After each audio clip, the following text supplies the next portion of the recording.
어느 날 어느 한 중학생이 집으로 걸어가고 있었습니다. 학교를 마쳤어요.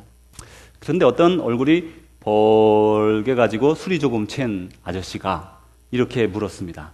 얘 너 왜 걸어 다니냐? 그러니까 이 아이가 자전거가 없어서요. 그 동네는 이제 학교가 좀 제법 거리가 되기 때문에 중학교까지 가려면 자전거가 필요한 상황입니다. 그러자 이 술이 벌겋게 취한 아저씨가 대낮입니다 지금 말하기를 그래? 그럼 내가 집에 안 쓰는 자전거가 있는데 너 줄 테니 여기 잠깐 기다려라. 그래서 이 아이가 그냥 어안이 벙벙해서 네. 그리고 거기에 이렇게 가만히 기다리고 있었습니다. 그러자 이제 정말 얼마 지나지 않아 그 아저씨가 헌 자전거를 하나 끌고 왔습니다. 그리고는 그 아이에게 넘겨주는 것이었어요. 간혹 보면 이렇게 술 취한 분들이 그 배포가 커져서 여러분 술 먹으면 괜히 그렇게 되는 경우도 있지 않습니까? 그래가지고 탁 선심을 쓴 거죠. 얼마나 좋아요. 여러분 실제로 성령에 취한 사람은 이것과 비교할 수 없는 더 큰 자비와 또 선행을 베풀 수 있습니다. 성령에 취하지 않으면 술이라도 취하면 잠깐이라도 할란가 생각하고 술 드시지 마시고 성령에 술에 취하는 게 아니라 성령에 취해서 정말 이런 선한 행동들을 자비를 베푸는 우리 하나님의 자녀들이 되어야 되겠죠. 그런데 여기서 말씀드리는 게 그 자비를 베풀어야 된다. 예수님 믿는 사람은 예수 믿으니까 선행을 해야 된다. 나는 그 말씀 이전에 그것도 훌륭합니다. 매우 훌륭합니다. 그러나 그거보다 이전에 우리는 성령의 사람이 되어야 그렇게 할 수 있는 거예요. 성령의 사람은 되지 않았고 그저 주님을 아직 만나지 못한 상황에서 선을 베풀어야 돼. 자비롭게 살아야 돼. 노력은 가상하지만 그러나 참 기쁨이 그 속에 머물지 못하죠. 그래서 우리는 정말 성령의 사람이 되어야 믿음의 기쁨도 누리고 삶에서 나누는 삶도 참으로 기쁨 가운데 나눌 수가 있습니다. 이 자전거를 받은 아이는 저였습니다. 제가 타지로 이사를 가서 이제 그전에는 자전거가 필요가 없었어요. 그래가지고 자전거가 없었죠. 그러다가 이제 그 지역으로 이사를 갔는데 학교가 멀어서 자전거가 필요한 겁니다. 그래서 이제 한 30여 분 가까이 제가 걸어 다녔던 것 같아요. 멀죠, 아이에게 이렇게 다니기가. 그래서 그 아저씨가 저에게 그래, 너 자전거 줄 테니 기다려라. 그럴 때 제가 이런 생각을 했습니다. 이 아저씨가 왜 나한테 자전거를 주시려고 할까? 또 정말로 조금 있으니까 정말 자전거를 가져왔어요. 그래서 제가 정말로 주셨네. 이 자전거는 제가 자전거를 참 좋아하고 또 이렇게 즐겨 tab니다만은 요즘은 많이 못하지만 이게 제 자전거입니다. 저는 자전거를 볼 때마다 제가 그런 생각이 듭니다. 그 아저씨 생각이 나요.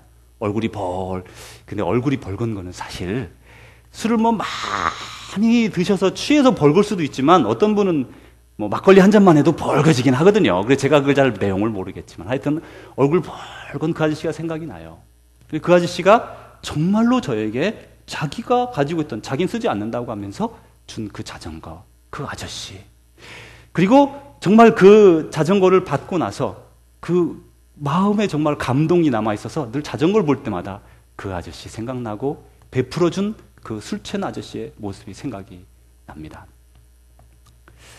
또 제가 이제 나이가 들어가면서 이 자전거를 통해 제가 알 수 있었던 것은 저처럼 부족하고 못나고 하나님 보시기에 사랑할 만한 모습이 하나도 없는 모관하고 표족하고 참을성 없고 부족하고 모든 곳에 부족한 저를 왜 저를 사랑하셔서 저에게 이런 큰 은혜를 베풀어 주십니까? 하나님의 은혜가 저한테 깨달아졌어요. 저는 그 아저씨가 왜 저한테 그 자전거를 줬는지 모릅니다. 그리고 제가 그 길을 거의 4년 정도 자전거를 타고 왔다 갔다 매일같이 통근을 했는데 아저씨를 한 번도 그 이후로 본 적이 없습니다. 그렇지만 그 자전거 속에서 지금까지도 자전거라고 하면 저에게는 그 아저씨의 얼굴과 그의 자비의 마음과 그리고 제가 하나님께서 왜 나를 사랑하시고 나를 왜 사랑하셔서 나에게 그것을, 이 귀한 은혜를 베풀어 주셨을까? 지금도 떠오르곤 합니다. 우리가 살아가면서 하나님께 얻은 은혜는 한두 가지가 아닙니다. 저나 여러분이나 그 은혜를 헤아리려고 하면 저 하늘의 별만큼이나 많을 겁니다. 뭐 크다란 은혜, 막 굵직굵직한 은혜도 있고, 아주 작은, 뭐 지나가 버리는, 기억도 못하는 은혜도 얼마나 많은지 헤아릴 수가 없는. 사실 보면 걸음걸음 하나하나 살고 있는 모든 것 속에 하나님의 은혜와 보호하심이 들어있는, 그거를 느끼게 됩니다. 이제 이 하나님께서는 우리를 사랑하셔서 우리에게 은혜를 베풀어 주셨는데, 사도 바울이 감옥에 갇혀서, 이 로마의 감옥에 있으면서 에베소에 사는 사람들에게 이 은혜, 하나님의 이 큰 은혜를 전달하기 위해서 에베소서를 썼습니다. 그래서 그 에베소서의 강해를 시작하면서 그 제목을 에베소서 강해 이렇게 하지 않고, 그 은혜, Oh, what a grace. 정말 하나님의 그 은혜, 왜 우리에게 주셨을까? 아들을, 그 생명을 잃게 하면서까지 그렇게 우리를 그렇게 사랑해 주셔야 됐을까?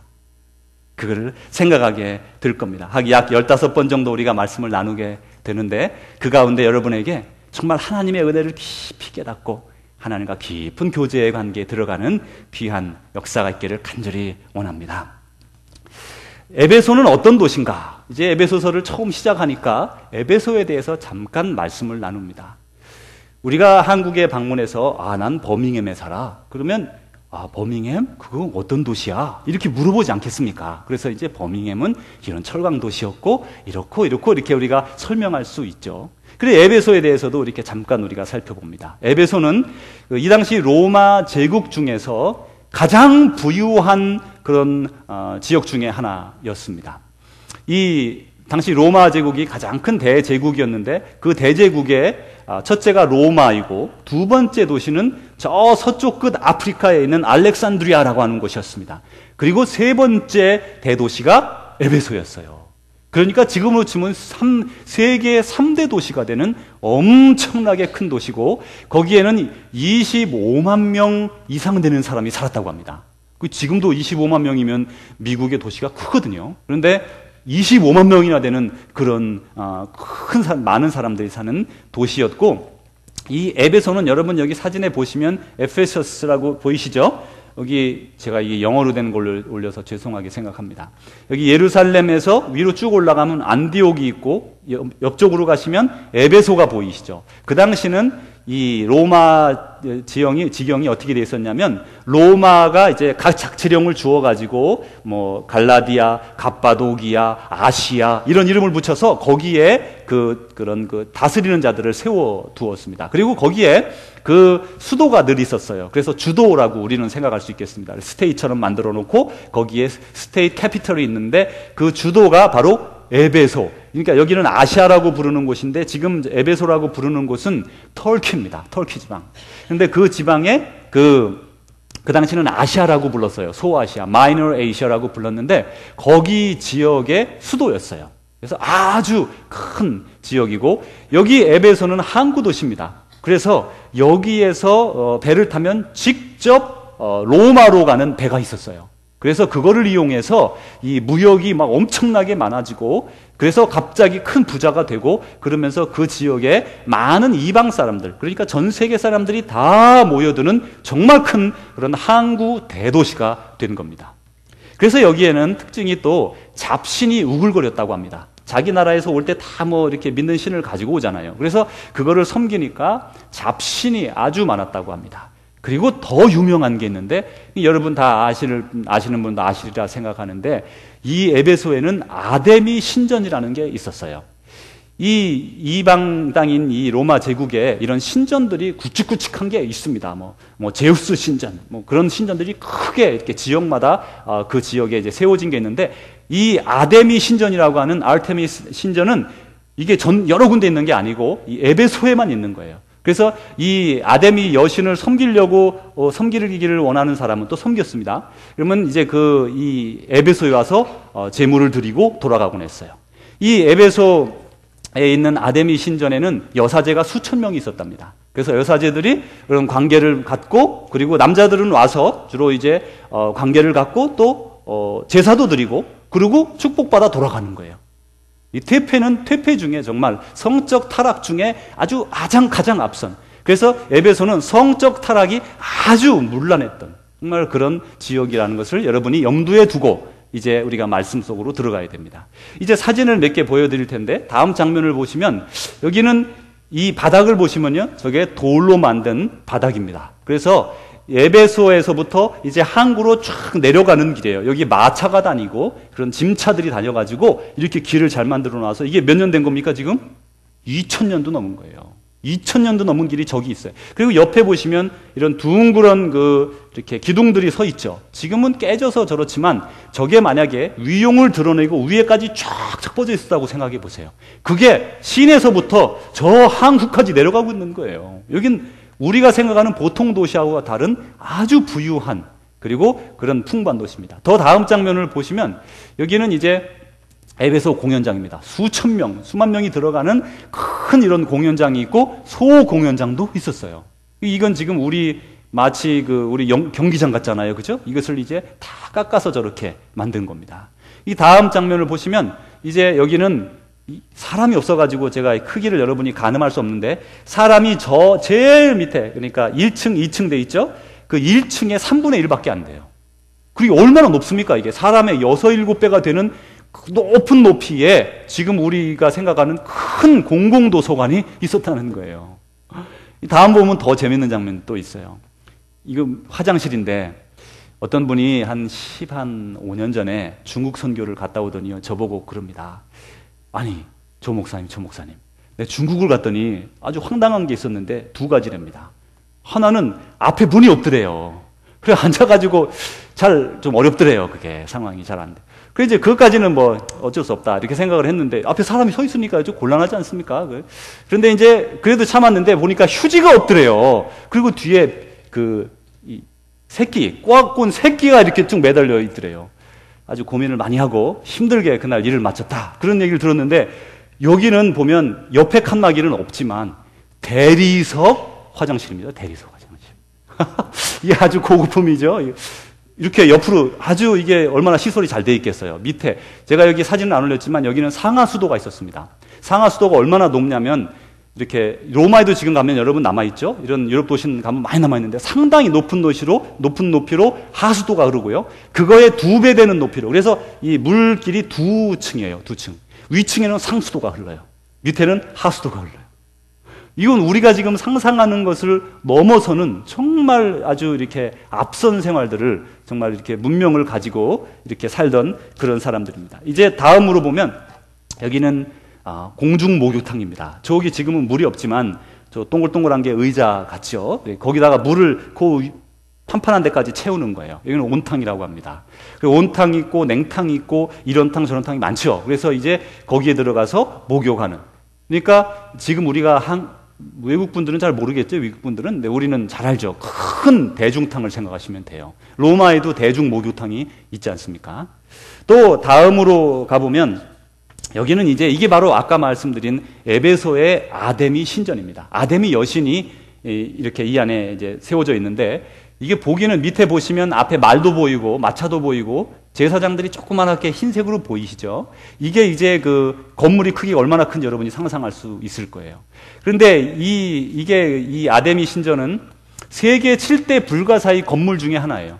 세계 7대 불가사의 건물은 우리가 잘 아는 이집트의 피라미드, 그리고 바벨로니아의 공중정원, 또 뭐 아까 말씀드린 제우스 신상, 뭐 이런 것들이 이제 이렇게 아주 정말 이해할 수 없을 정도로 잘 되었다 하는 그런 것들입니다. 이 기둥을 탁 쌓아서 저 큰 것들을 세워서 이제 저렇게 큰 신전을 만들어 놨죠. 여기에 와서 이제 많은 사람들, 숭배객들이 전 세계에서 몰려와서 여기에 사신우상이 절했던 곳입니다.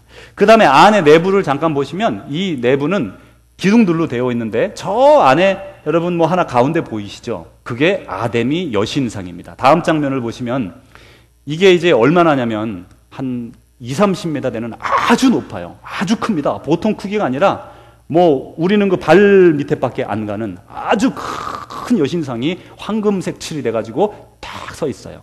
저 아데미 여신상은 가슴이 많은 게 특징인데 다산, 뭐 이런 또 어떤 풍작 그런 걸 기원하는 걸로 이렇게 만들어져서 이 큰 신상을 말이죠. 이 에베소에서는 이렇게 도금을 합니다. 은으로. 금으로는 아마 너무 비싸서 못했을 거예요.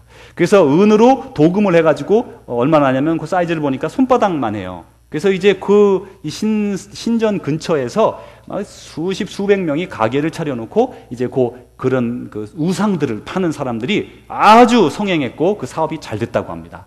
그래서 사도행전 19장에 가보면 이 사도 바울이 이제 2차 전도, 사도 바울은 3번 전도 여행을 했다고 말을 합니다. 그리고 한 번 더 마지막에 했던 것으로 기록이 됩니다. 그런데 2차 전도 여행 때에 잠깐 에베소에 들러서 얼마 오래 있지 못하고 말씀을 전하고 떠나야 했어요.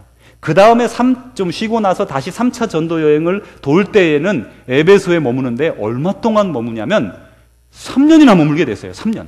그런데 사도 바울은 아시아, 아까 우리가 말씀드린 아시아, 또 왼쪽으로 오면 이제 유럽 이렇게 쭉 전도를 하게 되는데 전도 여행 중에 보통 얼마를 머무르냐면 뭐 일주일, 어쩔 때는 3일, 어쩔 때는 2주일, 3주일 이렇게 오래 머물지를 않았습니다. 한 지역에.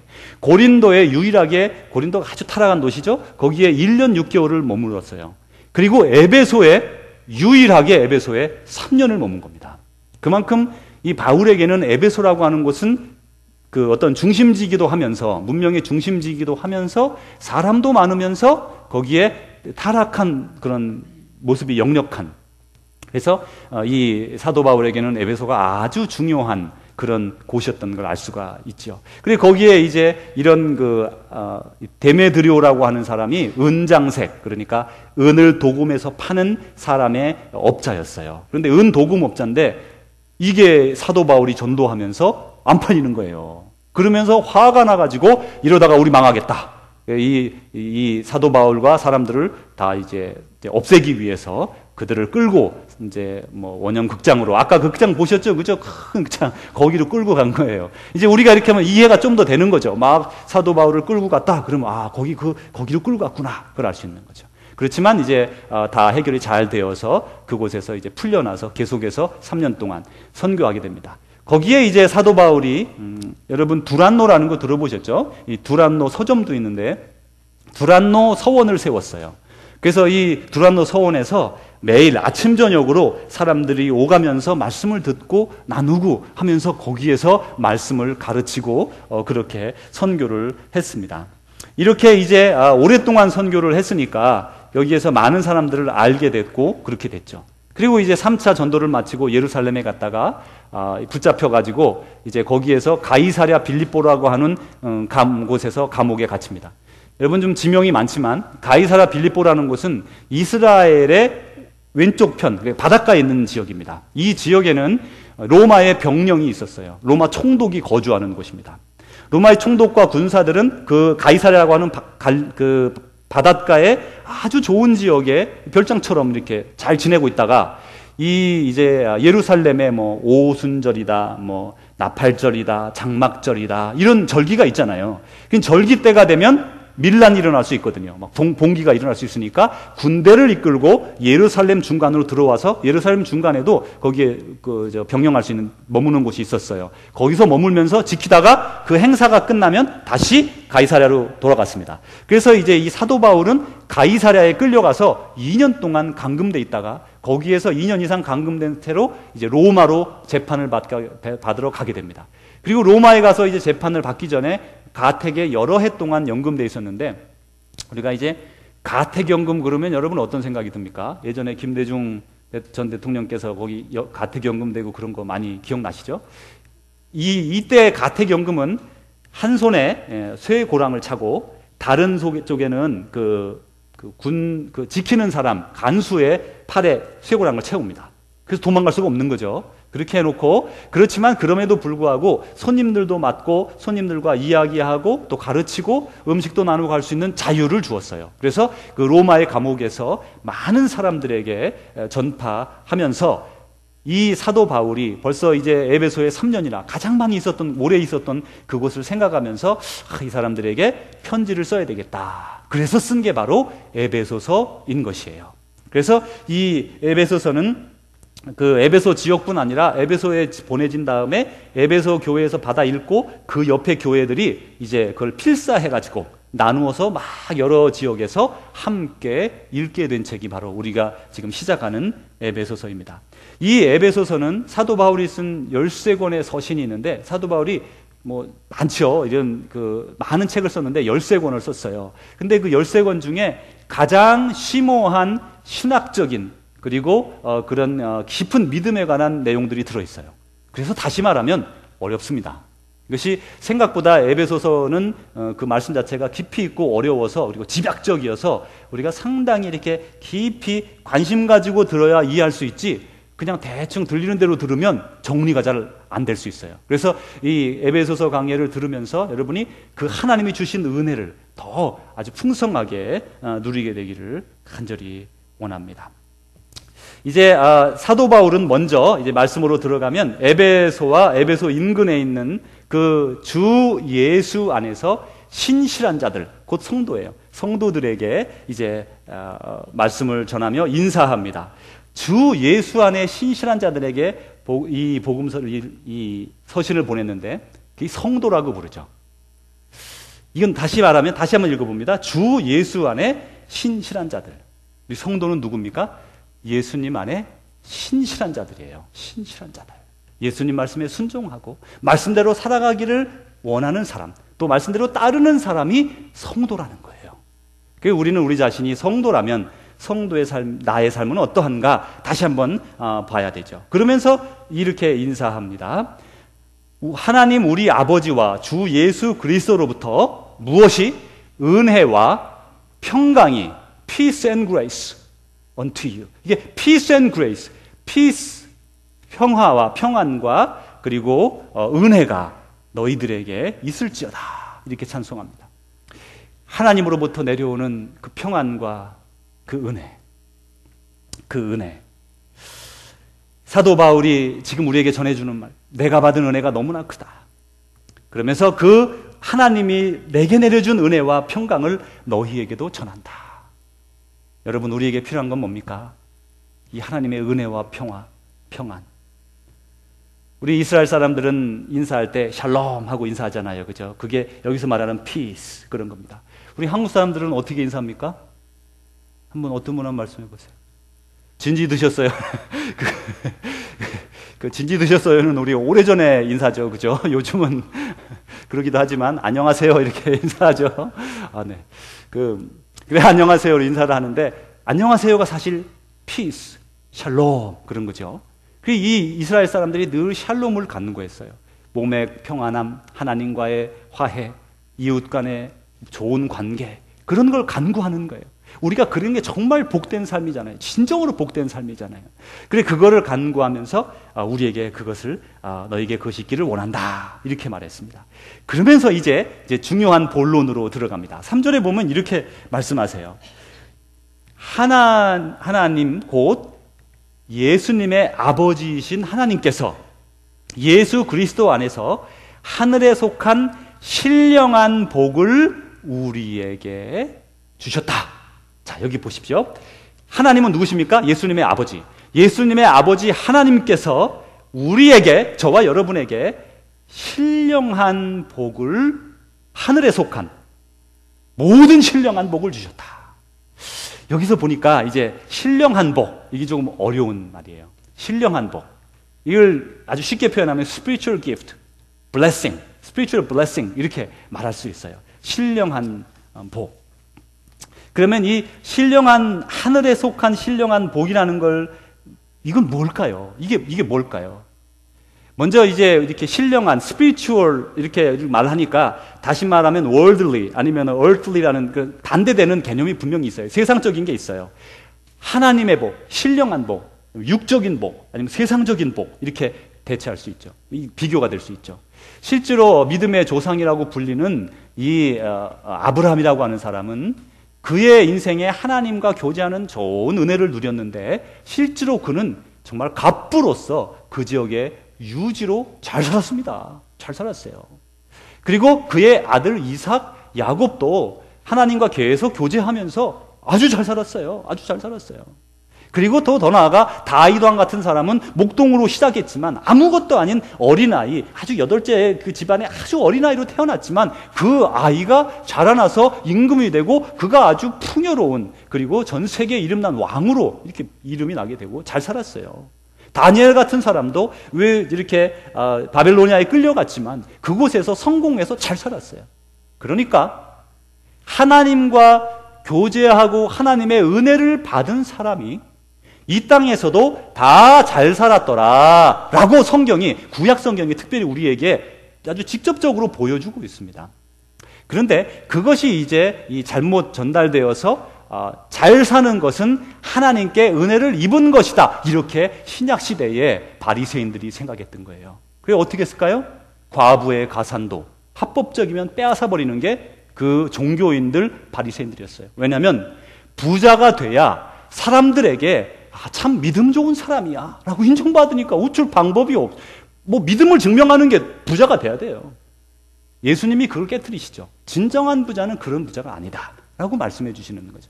그런데 이제 여기서 이제 더 나아가서 이 주님이 신명기 8장 18절에 이렇게 말씀하셨어요. 우리 장면 한번 보시고 화면에 같이 한번 읽어봅니다. 네, 신명기 8장 내 하나님 여호와를 기억하라. 네, 같이 읽습니다. 내 하나님 여호와를 기억하라. 그가 내게 재물 얻을 능력을 주셨습니다. 재물 얻을 능력을 누가 주셨어요? 여호와 하나님이 주신 거예요. 여호와 하나님이 우리에게 건강도 주시고, 물론 생명도 주시고, 건강도 주시고, 자식도 주시고, 우리의 필요한 모든 사업장도 주시고, 직장도 주시고, 그리고 돈 벌 수 있는 능력을 주셨다는 거예요. 이렇게 시편 기자도 또 모세도 고백을 하지만 이 주님은 우리에게 물질적인 세상적인 것에 축복을 주시는 게 확실합니다. 거부할 수 없는 것입니다. 사도 요한은 성도들에게 이렇게 간구했습니다. 우리 다음 장면입니다. 요한 3서 2장입니다. 같이 읽습니다. 사랑하는 자여, 내 영혼이 잘됨 같이 내가 범사에 잘되고 강건하기를 내가 간구하노라.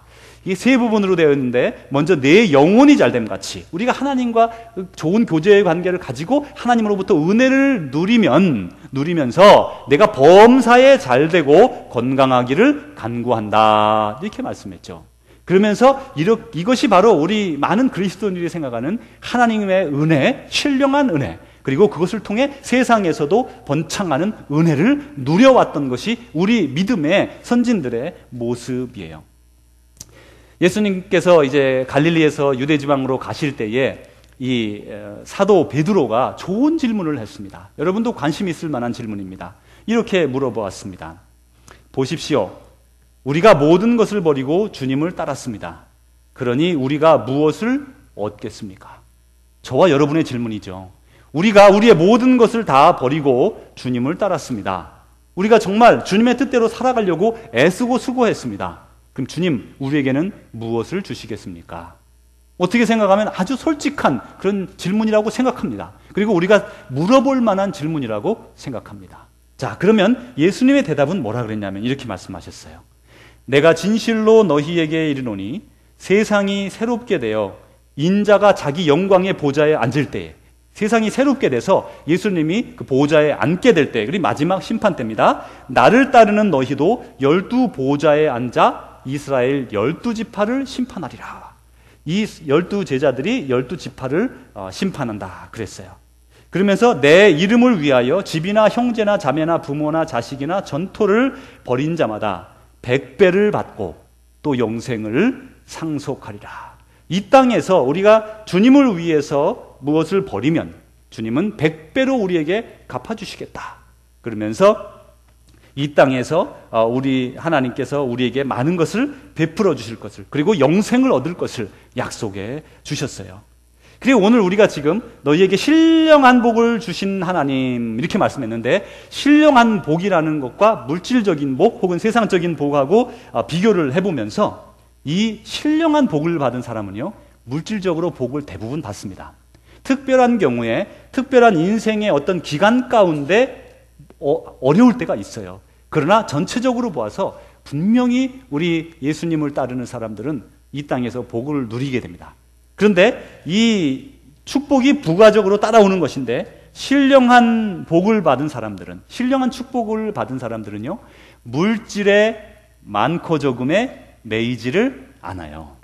여러분, 많이 가지면 좋겠죠. 물론 많이 가지면 좋습니다. 그런데요, 적게 가져도 행복할 수 있어요. 안 쓰면 되는 거예요. 여러분 해본 분들은 다 알죠? 뭐 집에 돈 없으면 안 쓰면 되잖아, 그죠? 행복해요. 빚져서 뭘 사다 놓으면 빚을 갚기 위해 머리가 아프지만 없으면 안 쓰는 거예요. 거기에 자족감이 있는 거예요. 만족감은 내가 얼만큼 많이 가졌다는 것에서 절대로 나오지 않습니다. 왜냐면요, 여러분이 많이 가졌어도 여러분 중에 누군가가 여러분보다 비교할 수 없는 수억만 배 많이 가진 사람이 있어요. 그건 다 있게 마련입니다. 물론 뭐 제일 부자인 워런 버핏보다 더 많이 가진 미국 사람은 없겠지만 그렇게 되는 거예요. 그 가졌다는 거 가지고는 만족이 안 되고 오히려 내게 주신 것에 감사하는 은혜를 누릴 줄 알게 되죠. 그러므로 해서 재물이 많고 적음에 관계없이 주님과 화평을 누리며 이 땅에서 축복을 누리고 살아가는 거죠. 진정한 축복인 거예요. 그래서 재물이 많을 때나 적을 때나 관계없이 늘 기쁨과 평안 가운데 은혜를 누리며 살아가게 되는 거예요. 그런데 이제 여기에 더 나아가서 우리는 왜 이렇게 기뻐할 수 있는가 하면, 하나님께서 우리를 예정하셔서 자녀를 삼아주셨어요. 너희는 내 자식이다. 자녀를 삼아주시고 약속하시기를 내가 너희와 계속 함께 하겠다. 우리를 이렇게 인도하시겠다. 이끌어주시겠다. 약속을 했습니다. 그래서 우리는 하나님의 그 약속을 믿으면서 우리는 그 가운데 기쁨으로 주님과 동행하는, 한 걸음 한 걸음 동행하는 그런 역사를 우리가 살아가게 되는 거죠. 이 찰스 하치 목사님은 이렇게 말했습니다. 신령한 복, 성령의 모든 복은 그저 영혼에 속한 것이기 때문에 신령한 것이 아니라 성령으로부터 나온 것이기에 신령하다.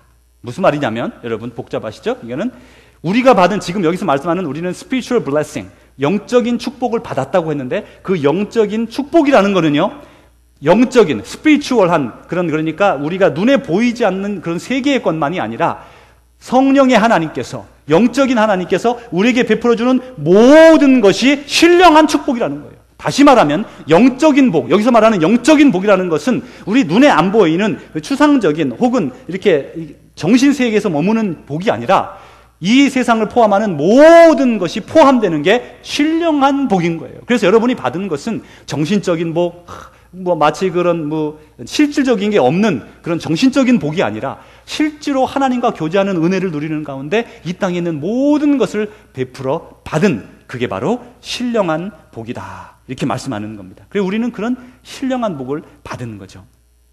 하나님의 자녀된 우리는 이 땅을 떠나는 날 하나님의 성에 입성하게 됩니다. 지난 수요일 날도 한번 말씀드렸는데, 제가 한 며칠 전에 꿈을 꿨어요. 저는 이제 저처럼 우리 교회도 꿈을 잘 안 꾸는 분들이 많이 있더라고요. 얘기를 해보니까 1년에 뭐 많으면 2번, 뭐 1번 이렇게밖에 꿈을 안 꿔서 제가 기억을 생생하게 합니다. 그런데 그날은 꿈을 꿨는데 저에게는 아주 특이하죠. 제가 꿈을 꿨다 그러면 그날은 이상한 날이에요. 1년에 한두 번밖에 없으니까. 근데 제가 이제 죽게 됐어요. 그래서 이제 누워 있는데 죽으려나 봐요. 그런데 제가 어떤 일에 어떤 사람을 위해 죽고 있어요. 그 상황이 누군지도 모르겠고 뭐 상황도 잘 모릅니다. 그냥 제가 이제 대신 죽어주는 거예요. 예수님 같이. 영예롭죠. 거기까지는 참 좋았어요. 그래 이제 누워서 이제 아직 곧 죽는구나. 근데 이제 그때 이런 생각이 들더라고요. 아쉽다. 저 정말 아주 놀랐어요. 꿈속에서 제가 그러는 거예요. 아쉽다. 뭐 가기엔 좀 빠르긴 하죠. 여러분 어떠세요? 조금 빠르죠 아직? 근데 그런 마음이 저도 모르게 저 속에서 좀 아쉬웠나 보죠? 저는 사실 늘 이렇게 하나님의 뜻대로 살려고 그러고요. 제가 지금 이 전 세계에 예수 그리스도 복음을 위해 생명을 잃는 이가 얼마나 많은지 몰라요. 여러분 순교자가 지금 이 순간에도 얼마나 많은 사람이 그렇게 고통 가운데 죽어가는지 몰라요. 아니 목사라고 하는 사람이, 하나님의 종이라고 하는 사람이, 전 늘 다짐합니다. 마음속으로 하나님, 저는 그럴 수 있는 사람이 되게 해주십시오. 그렇게 생각했는데, 제가 그렇게 늘 마음속으로 생각을 했는데, 아니 이게 꿈속에서 이게 아쉽다니, 제가 그리고는 정신이 번쩍 들어가지고 깼어요. 깨고는 네가 아쉽다니, 그게 말이 되냐, 저보고 막 그냥 자책을 하면서, 아쉽긴 뭐가 아쉬워? 네가 지금 뭐가 아쉬워? 그러면서 제가 그 생각이 떠나지가 않아요. 며칠째. 내가 뭐가 아쉬워서 아쉽다 그랬을까? 물론 자식들을 돌봐야 되고, 뭐 더 공부도 시켜야 되고, 뭐 가족도 돌봐야 되고 그런 거 있겠죠. 그런 아쉬움은 아니더라고요. 그게 뭔가 모르는, 그래서 제가 여기서 보면서 이 사람이 이제 이 땅을 떠나는 그 순간이 되면 분명히 우리 그 순간이 옵니다. 저는 그 순간을 제가 맛봤다는 게 아주 이렇게 마음에 남아있을 것 같아요. 그 죽음이 뭐구나. 이 사실 우리가 죽음 앞에 이르기 전까지는 죽음이 뭐구나 하는 걸 잘 모르잖아요. 그죠? 그냥 오래 살 것 같죠. 그러다가 어느 순간에 질병을 통해 죽음이 찾아오거나 사고를 통해 얼마 한시적으로 살고 죽게 되죠. 그러면서 제가 다시 한번 그 죽음의 자리에 설 수 있는 그런 느낌을 주셨다는 게 참 감사하더라고요. 그런데 이제 우리가 죽게 되면 이제 하늘나라에 입성하게 되고 그곳에서 환영받으면서 잘 왔다고 예수님이 우리 오면서 안아주면서 야, 너 수고 많았어. 이 땅에서 너 욕심 부리지 않고 정말 나를 위해서 순종하고 헌신하고 진실한 사람으로 사는 거 내가 정말 고맙다. 그러면서 막 우리를 막 안아주실 거 아니에요. 너 정말 잘했어. 고마워. 그러면서 그 기쁨을 생각하면 정말 어떻게 할 수 없는 그런 것이 우리 앞에 기다리고 있는 것이죠. 근데 하나님은 여기서 질문이 나옵니다. 하나님은 왜 도대체 저와 여러분에게 그 이처럼 귀한 은혜, 하나님의 자녀 삼아 주시고 우리를 위해서 대신 예수님을 그 생명을 빼앗으셔서 그 피로 우리의 죄를 대속해 주시고 그리고 지금도 맨날 우리 친구처럼 우리 옆에 그냥 졸졸졸 따라다니시면서 우리를 도와주시고 인도하시고 왜 그렇게 하실까? 왜 우리에게? 왜 나에게? 왜 여러분에게? 그 술 취한 아저씨가 그 자전거를 왜 나에게 주신 것처럼 하나님은 왜 나에게 그 은혜를 주실까? 이처럼 귀한 내가 하나님의 자녀되는 이런 귀한 은총을 왜 나에게 주셨을까? 왜 나에게 주셨을까? 여러분 사실 우리 자신을 돌아보십시오. 우리 인생 뒤에는 은혜 아닌 것이 하나도 없어요. 여러분 어렸을 때 기억나세요? 여러분 자랄 때 어떠셨어요? 어떤 분들은 부유한 가정에서 서울에서 자가용 있고 이렇게 자란 그런 친구도 있더라고요. 어렸을 때부터. 그때는 자가용이 한국에 몇 대 없을 때인데 그런 분도 있죠. 고운 가정에서 귀한 가정에서 자란 분도 있지만 정말 아주 개천같이 어려운 곳에서 하나님께서 한 걸음 사람을 통해 혹은 어떤 관계를 통해 어떤 사건을 통해 우리를 한 걸음 어려울 때도 있었어요. 그 어떤 험한 계곡을 건너는 것 같은 마치 다윗이 시편 23편에서 고백하는 것처럼 내가 사망의 음침한 골짜기를 다닐지라도 두려워하지 아니할 것은 주께서 나와 함께 하심이라. 그런 걸 경험할 때가 있었지만 그 속에서 여전히 주님은 우리를 더욱더 꽉 붙잡아 주시고 우리를 한 걸음 은혜로 오늘에 이르게 해주셨습니다. 우리의 손에 있는 것 하나님이 주시지 않은 게 어디 있습니까? 여러분이 가진 건강 하나님이 주시지 않으면 우리가 언제 넘어질지 아시잖아요. 모든 것이 하나님의 은혜예요. 오늘까지 걸어온 한 걸음 여기까지 전부 하나님의 은혜였다는 거예요. 오늘 나의 나 된 것은 하나님의 은혜로라. 사도 바울의 고백을 들을 수 있어요. 더욱더 놀라운 것은 내일 내가 나아갈 길에 베풀어 주실 하나님의 은혜. 오늘은 내 신앙이 이 정도밖에 안 되지만 내일은 하나님이 더 높은 믿음으로 끌어주실 그 은혜를 기억하고 은혜를 생각하고 더 감동, 이런 은혜가 우리에게 있는 것입니다. 그러면 이렇게 말씀하실 때 주님이 이렇게 왜 우리에게 은혜를 베풀어 주셨냐? 그 답이 오늘 본문 말씀 속에 있어요. 우리 같이 한번 우리 6절을 읽어보겠습니다. 여러분 6절 같이 읽습니다. 시작. 이는 그가 사랑하시는 자 안에서 우리에게 거저 주시는 바 그의 은혜의 영광을 찬송하게 하는 것이라. 아멘. 왜 이런 은혜를 줬느냐? 왜 자녀 삼아주시고 왜 사랑하시고 왜 인도하시고 계속해서 은혜를 베푸시느냐? 여기에 보니까 그의 은혜의 영광을 찬양하게 하려고 그랬다는 거예요. 그러려고 우리에게 은혜를 베푸셨구나. 그것이 바로 하나님의 뜻이었구나. 이사야 43장 21절에서는 하나님 이렇게 말씀하셨습니다. 이 백성은 내가 나를 위하여 지었나니 나를 찬송하게 하려 하심이라. 주님이 그러셨어요. 우리를 만들어 놓고 내가 너를 왜 만들었는지 아느냐? 나는 나를 찬송하기 위해 만들었다. 우리는 하나님을 찬양하기 위해 만들어진 존재입니다. 한국의 합동신학대학원이라는 곳에 조병수 교수는 이렇게 말했습니다. 찬양이란 단순히 신체의 발성이나 악기의 연주를 통한 음악 행위를 말하는 것이 아니다. 찬양은 하나님에 대한 깊은 지식에서 출발하며 하나님을 위한 넓은 실천에서 진행한다. 하나님은 선택과 예정에 대한 진정한 이해가 찬양의 밑바탕이다. 하나님을 진실로 아는 사람에게는 찬양이 쏟아져 나오고 찬양이 끊이지 않게 된다. 하나님을 진실로 아는 사람에게서 찬양이 쏟아져 나온다는 거예요. 그리고 선택받은 자로서 하나님을 위하여 사는 것이 찬양의 능력이다. 우리가 선택받은 사람으로서 하나님을 위하여 사는 것, 그게 찬양의 능력이라는 거죠. 그러면서 이렇게 말합니다. 이방인들의 제사의식에도 놀라울이 많지 많은 정교한 악기들과 음악들이 사용되었던 것을 잊어서는 안 된다. 여러분, 이교 제사에 있어서도요, 정말 정교하고 음악적으로 멋진 그런 찬양, 그런 그들의 제식이 있었단 말이에요. 그런데 우리는 하나님을 찬양하는데 그리스도인들에게 정작 필요한 것은 음악적인 성숙과 발전이 아니라 성경을 통한 구속 지식의 습득과 성경을 통한 구원 윤리의 실천이다. 주님의 말씀을 잘 알고 거기에 감동할 때에 찬양이 쏟아져 나오고, 그리고 그 찬양은 우리의 삶 속에서 하나님을 따르는, 주를 따르는 삶으로 나타나서 우리는 몸으로 찬양 드리는 거예요. 그래서 우리는 몸으로 찬양을 드리게 되는 것입니다. 사랑하는 주의 제자 여러분, 우리는 하나님의 무한한 은혜를 받은 사람들입니다. 여러분, 세상에 있는 사람들은 죽음이 두렵습니다. 물론 여러분 중에도 잘못된 신학을 가지고 있어서 죽음이 두려우신 분이 있는지도 모르겠어요.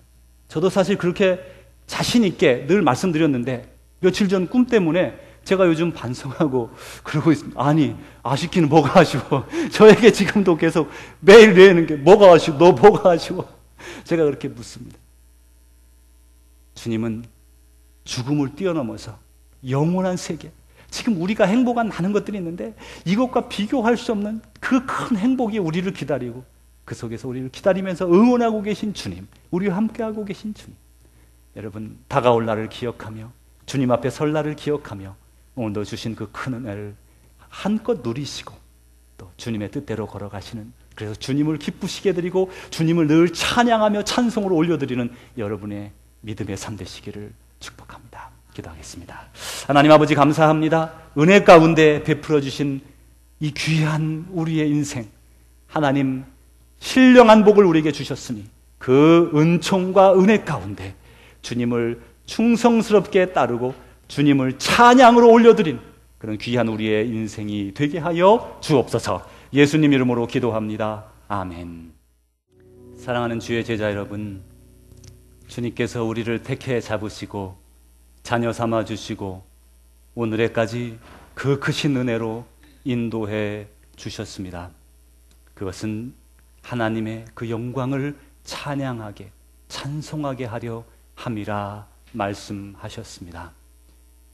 여러분의 인생이 하나님의 뜻을 따라갈 때에 그 인생이 하나님을 향한 찬양이 되어집니다. 믿음을 굳게 지키십시오. 그 믿음의 길이 찬양이기 때문입니다. 이제는 우리 구주 예수 그리스도의 은혜와 하나님의 사랑하심과 성령님의 교통하심이 오늘도 하나님을 찬양하기를 소원하며 그 받은 은혜에 감사하며 나아가는 주의 귀한 백성들 위해, 사랑하는 우리 조국 대한민국과 사랑하는 이 땅 미국 땅과 전 세계 방방곡곡에 예수 그리스도를 위하여 오늘도 희생당하며 피 흘리며 고통당하는 믿음의 형제 자매들과, 또한 오늘도 두려움 가운데 떨며 주님을 찾아 부르짖는 우리의 믿음의 형제 자매들을 위해 이제로부터 영원히 함께 하시기를 축원하옵나이다. 아멘.